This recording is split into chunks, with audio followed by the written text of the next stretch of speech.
Hi, welcome to Anatomy and Physiology audio series learning module number 6, covering the action potential. The chapters that you are to read in addition to viewing this module include chapters 10 and 11. The information in this module is, of course, will appear on the exam, and also keep in mind that there may be a short quiz over this material when we get to class next time. All right, let's begin. Okay, once again, the nervous system. Recall that the nervous system is made up of nervous tissue, right? You should know that by now. Nervous tissue contains neurons, which are the nerves that actually send impulses, and neuroglia. So if you look at the right, the diagram on the right there, well, there's only one diagram, so if you look at the diagram, the purple cells, these are different kinds of nerve cells. So this is just sort of an FYI, just so you know. The one on the left is really the one that we've shown in the past. But just keep in mind that neurons can look a little different depending on their function. Okay, but they all have the same basic parts: the dendrites, the axon terminals, the cell body. And keep in mind that these are cells. These are cells that make up nervous tissue. Okay, so sensory neurons are neurons that carry sensory information from inside the body or outside the body to the brain for processing. All right, so let's give some examples of what sensory information is. So just remember, sensory information is incoming information. It doesn't necessarily have to be from the external environment. It can be from inside the body. I'll give you an example. When your blood pressure is being monitored by your nervous system, when there are little receptors in certain blood vessels, that when those receptors receive information that the blood pressure is too low, that information will be sent to the brain. So since the information is sensory information, it's information that is being picked up and sent to the brain, that is sensory information. Okay, so if it's going into the brain, basically, whether it's from inside the body or outside the body, we'd be talking about visual information, taste information, touch information, temperature, pain, pressure, all of those things, all that information is going to the brain for processing. Okay, so that is sensory information. It's coming in and going to the brain. Okay, when I take my thumb and I press it on a table, that what I'm actually feeling there, that information is processed in my brain. It is sent from the sensory receptors in my thumb all the way up my arm to my spinal cord and then up to the brain. And the brain is what is actually interpreting that information. Okay, so that's all. Those are all examples of sensory information. All right, so we talked about sensory neurons. Motor neurons are neurons that carry information from the brain to the muscle. This can be either involuntary, like when that information is carried to smooth muscle or cardiac muscle, or it can be voluntary. That is when this information is carried from the brain to the voluntary muscles, that is the muscles that are attached to bone. So looking at the diagram there, it's showing you on the left a neuron. Right? You should be familiar with this by now. The information is coming down the axon, and it's arriving at the neuromuscular junction, and there are the muscle fibers, muscle cells, right? And they are receiving that information. And remember, we talked in detail about what actually happens in there, right? When the impulse arrives at the neuromuscular junction, eventually the sarcomeres shorten, and that's what's causing the muscle to contract. And we talked about the steps last mini lecture. If you look at the right, it's just showing you a close-up there of a neuron actually interacting with the muscle cells. Okay, so those are the Those are the muscle fibers, which are also called, remember, the muscle cells, and then inside of those are the myofibrils, and that's where the actin and myosin are located, and where those are, the actin and myosin are organized into sarcomeres. All right, so that's just review from the past. The point of this slide is that motor neurons are neurons that carry information from the brain to the muscles. Okay, so sensory information, once again, incoming information. Motor information, outgoing information. The brain is controlling the muscles. So that information, when I wiggle my thumb, for example, that information came from my brain, a particular part of my brain as it turns out, traveled down my spinal cord and out through the peripheral nerves of my arm, eventually branching and branching and branching into the neuromuscular junctions of the muscles in my thumb, and that's what's causing my thumb to move. Okay? Once again, sensory information incoming. So if I press my thumb on the table, that's sensory information, that's incoming information. If I wiggle my thumb, that's outgoing information from the brain to the muscles in my thumb. Okay? Interneurons are neurons that are found only in the central nervous system. That's what CNS means, central nervous system. Central nervous system contains the brain and the spinal cord. So interneurons are not found in the peripheral nervous system, in other words. And these are just neurons in between sensory and motor nerves. And you don't have to know too much about them. They play a role in thinking, learning, and memory. And if you look at the diagram, this is what's called a reflex. Okay, so let's study that for a minute, because it's good to know what a reflex is. So what it's showing you in the diagram is that, actually I don't know what that is. Is that a piece of asparagus or what? I don't know. Anyway, or maybe it's a flame.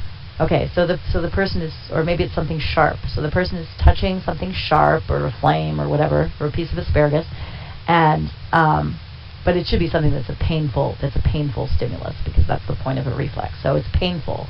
So the person's touching, pricking their thumb. That information is coming in through a sensory neuron, right? Incoming, traveling along those neurons, gets to the spinal cord right there at the left. That is a cross section of the spinal cord.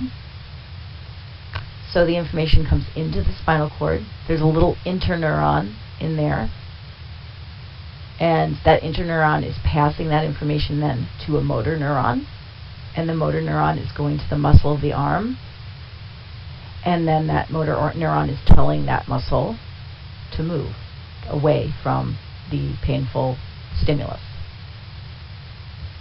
That doesn't pass through the brain. The point of a reflex is that it doesn't pass through the brain. It goes into the spinal cord and out to the muscle really fast. So a reflex is something that happens just incredibly quickly, and that information that's actually moving the muscle does not have to pass through the brain. That's a reflex. Neurons that carry information from the brain to the muscle tissue of the heart, visceral organs, vessels, bronchioles, and also through glands are carried through autonomic fibers. This is involuntary. It happens automatically. So these are still motor neurons in here, because they're carrying motor information, but they're part of what's called the autonomic nervous system, and this is the involuntary nervous system. So look at the right, and this is showing you a diagram of the internal organs, or many of the major internal organs: the lungs, the heart, the spleen, the kidneys, the small intestine, the colon, the stomach, the liver. All of these have nerves. This is a really good diagram, by the way. I would study this in depth. You don't have to know all the names of things on here, but it's just a really informative diagram showing you how this particular nerve, which you're going to have to memorize, so you might as well learn it now, called the vagus nerve. This is a nerve that comes off the brain. We'll talk about it more in class. But it branches into the various internal organs. Now these internal organs, if you think about it, you don't have voluntary control over your internal organs. You don't have voluntary control over your heart. You don't have voluntary control over the bronchioles in your lungs when they expand and contract. You don't have voluntary control over food moving through your digestive tract. This is all movement, so it's all muscle, and it's controlled by the autonomic nervous system. In this case, it's controlled by a nerve called the vagus nerve. So the vagus nerve is a very powerful nerve that branches into many of the visceral or the primary organs, right, in your body that are under involuntary control. Okay, so these neurons, you could call them they're motor neurons, but they're also autonomic, or that's the term that you need to remember. But what it means is involuntary. So you're not in control of it. A nerve itself, this is an important key concept, so make sure you recognize this. A nerve contains a bundle of neurons. Okay, it's very similar to a muscle if you think about it. The human body is quite fascinating in its organization. There's a lot of repetition. And if you look in the nerve diagram, picture's worth 1,000 words, right? You can see there are bundles of neurons. So there are fibers, nerve fibers, what are called nerve fibers running through here. And those nerve fibers are carrying either sensory information or motor information to or from the brain. Okay, so they may be autonomic fibers, they may be what's called somatic motor fibers, which are motor fibers that are going to skeletal muscle, and they're the bundles of neurons are inside the nerve. And notice that the nerve itself is also covered with a membrane and has blood vessels passing through it. Please do not use the term nerve, the point of this slide. The take-home message, don't use the term nerve and the term neuron interchangeably. They are not the same thing. A neuron is a cell, and there are millions of neurons inside of a nerve. Okay, a nerve is a bundle of cells.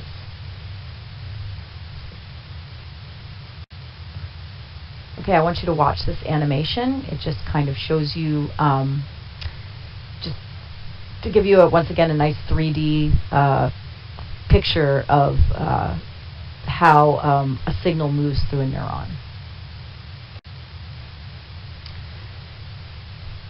All right, so the whole point of all this information, we've been building up to the term action potential.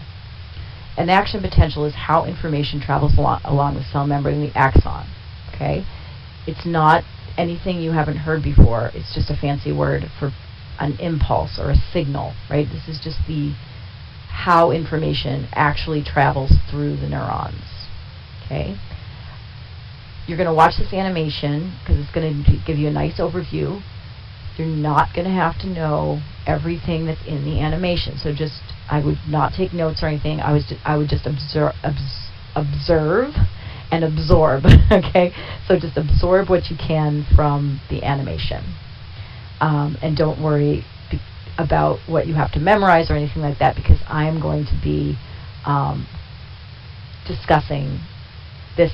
The points that you need to that you're responsible for, I'm going to be discussing them in the rest of the mini lecture. So please watch the video and then we'll continue.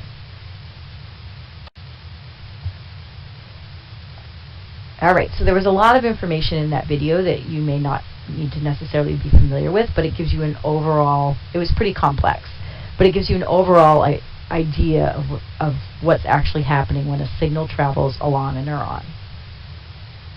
Alright, so what I'm going to tell you are the key points that you're going to have to know from that video.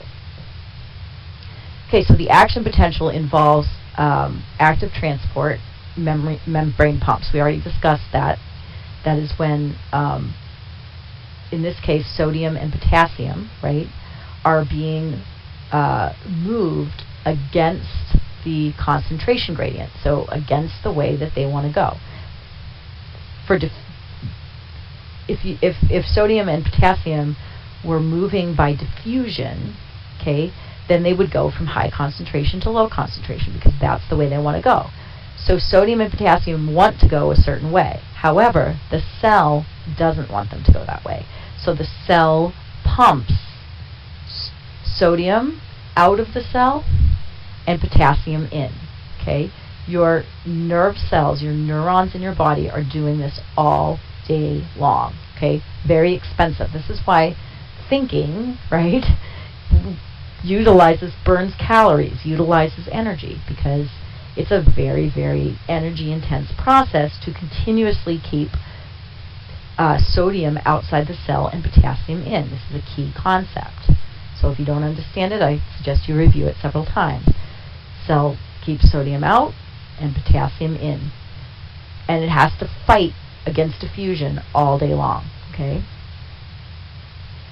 What is actually happening, what that video showed you, is that when a signal, so that's in a, excuse me, let's go back.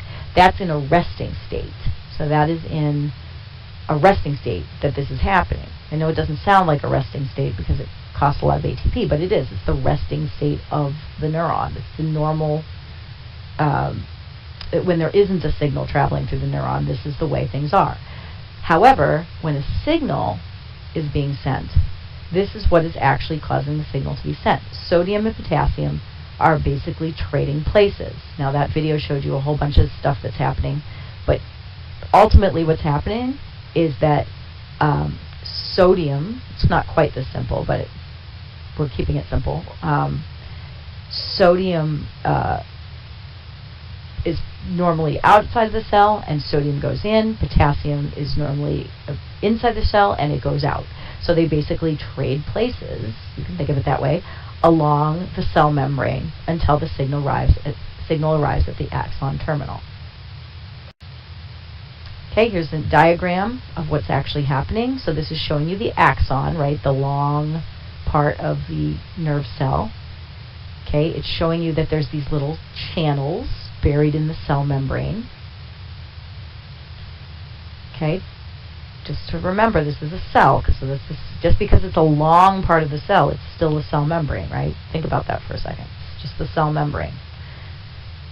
And then there are all these proteins buried in the cell membrane, just like there are all cell membranes, and these particular ones are channels.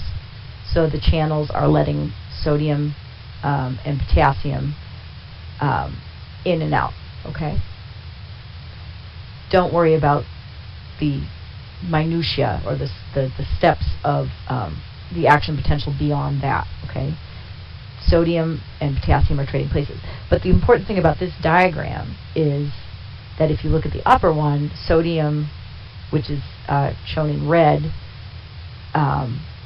is at one point of the axon, and then if you look at the bottom, sodium has moved along. This is a signal moving along the axon. This is what's actually happening. Happens in split seconds, right? Anytime you're doing anything. If I move my hands, moving my mouth to talk right now, the muscles that are helping me to move my mouth and my tongue to speak, if I swallow, any movement, right? Or any sensory information that's coming in. Anytime I see something or hear something, anytime I touch something, I feel it, all of that information, it doesn't matter what type, whether it's sensory or motor, this is how it's moving through those neurons. This is how it's moving. Okay, it's a key concept that you should recognize. So myelin, we already talked about before, insulates the axon. So it makes sure that this signal, this sodium and potassium changing places along the cell membrane, is insulated. The nodes of Ranvier, these little spaces between where the myelination is, and the action potential actually sort of jumps along, and that helps to make the nerve impulse go faster. So this is why people that have conditions where the myelin sheath is not functioning properly will not have efficient impulses sent. This is also true of babies. Babies are not able to coordinate their motions very easily. If you look at a baby, it's really cute and it's kind of waving around and stuff because it can't coordinate its muscle activity yet. And the reason it can't do that is because its cells haven't myelinated. They haven't formed the myelin sheath, and this is a process that is going on during early development. So the impulses that are sent are not coordinated. They're not very efficiently sent. Okay, so it's the myelin sheath that helps to insulate the axon. All right, so this is the action potential moving along the axon till it arrives at the synapse. Okay, so what's happening, if you look at this picture, what's happening, sodium and potassium are trading places along the axon. Then this signal arrives at the axon terminal. At the axon terminal, that's the synapse. That's where a neurotransmitter is released, right there, okay? And the neurotransmitter, this is a key concept, so listen up. The neurotransmitter goes across the synapse, stimulates the next neuron, and then the signal travels via an action potential along neuron B. Okay, what's an action potential? This is sodium and potassium changing places. You need sodium and potassium in your diet. This is one reason why your body needs sodium and potassium, to send nerve impulses. Okay.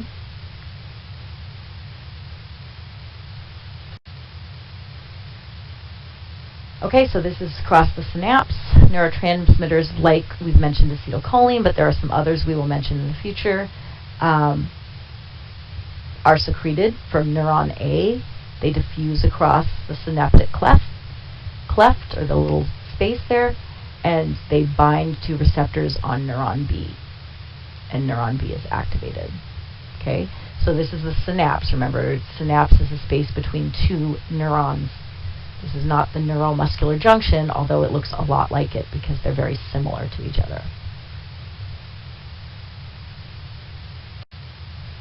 All right, so that concludes this mini lecture. So in summary, you should be aware of, well, from previous lectures, you should be aware of the structure of the nervous system. You should be aware of its functions, and you should understand basically how an action potential travels along a neuron. An action potential is when sodium and potassium trade places along the axon.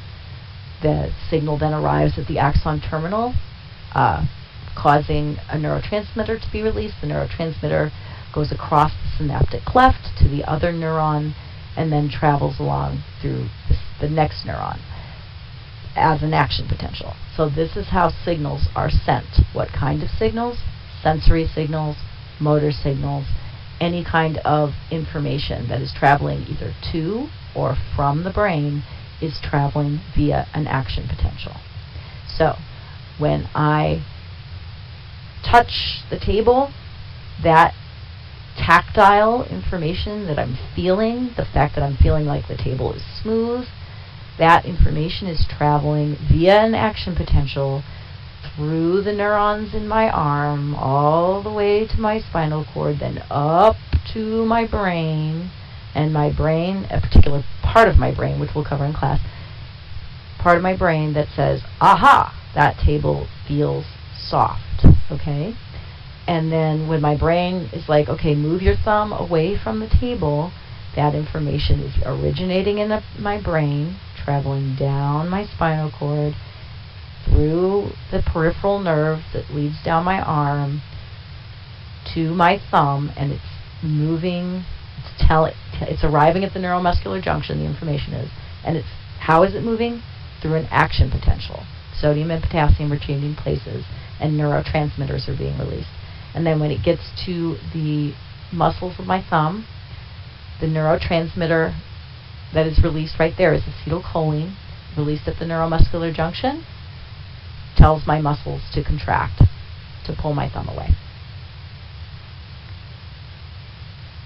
All right?